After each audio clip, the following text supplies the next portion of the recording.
Jenny Marie here at Raja Wellness, and I wanted to take a few minutes to talk about our Women's Healing Retreat that's coming up. We're going to be using equine assisted learning, and that's a term that's not familiar to a lot of people. And they think, oh, I'm afraid of horses, or I don't even know how to ride. Well, we're not talking about flying off on a crazy horse. What we're talking about is tapping into the horse's intuitive sense of how congruent we are in our body. And there's some really interesting research in this, decades of programs of helping people. I'm not going to go into all of that, but I just wanted to share a little bit about the intention of this retreat. And that is to take a break from the busy schedules of our everyday lives and step back into ourselves and learn to listen to the inner voice that we use to guide ourselves throughout our day. And is that voice congruent with who we really are and who we want to be?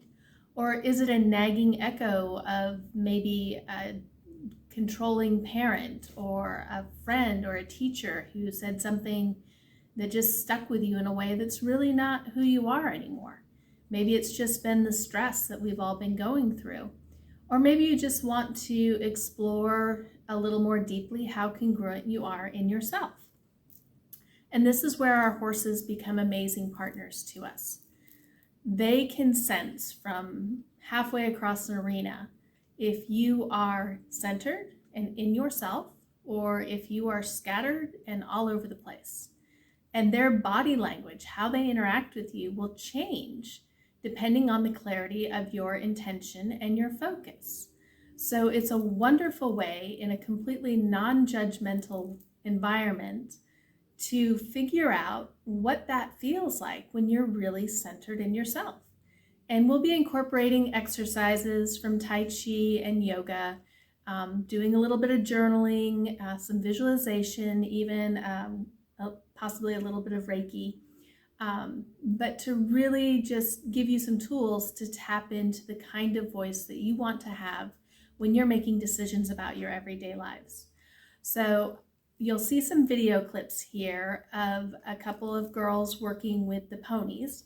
So we'll actually have two different sets of horses available to us for this weekend. The Peace Ponies, provided by Jillian Ballas, who are lovely miniature horses that are great partners and teachers. And then we'll also have a couple of other horses that react in a different way, so that depending on your level of comfort and where you're at, we'll be able to find the exactly perfect equine partner for your experience. And so if you're watching this video clip now, you'll see that when there's times where the girls are trying to get the pony to follow them, and he just is kind of curious looking at him, but not really there yet. And then all of a sudden they kind of get it, the girls do, and they get their focus together and they get their intention together. And just like magic, that little pony follows them right on around the arena, anywhere they want to go, even into a little box. And I know a couple poles on the ground, you think it's no big deal, the horse can trip over that. That's right, but it's still a visual barrier, and horses look at it differently than we do. And it's not so simple as you might think to get a horse to walk over a pole using nothing more than your intention and focus. So that's just one sample of a type of exercise that we can use with the equine assisted learning. And we'll have many more to show you, but hopefully this gives you, like I said, some insight, some clarity, some idea of what this is, what the intention is for the weekend. And if you have any questions, please feel free to call the office. As always, we're here ready to answer your questions and make sure that you get taken care of. Again, you can always find us at www.rajawellness.com or reach out to us at 270-506-3853. And we appreciate your comments and feedback down below. Did you find this video useful? Is there more you want to know? What else would you like to hear about? I know it's been a while since we've done an Ask the Acupuncturist, but I think we're back to where we'll be able to bring those to you more consistently. Have a great day.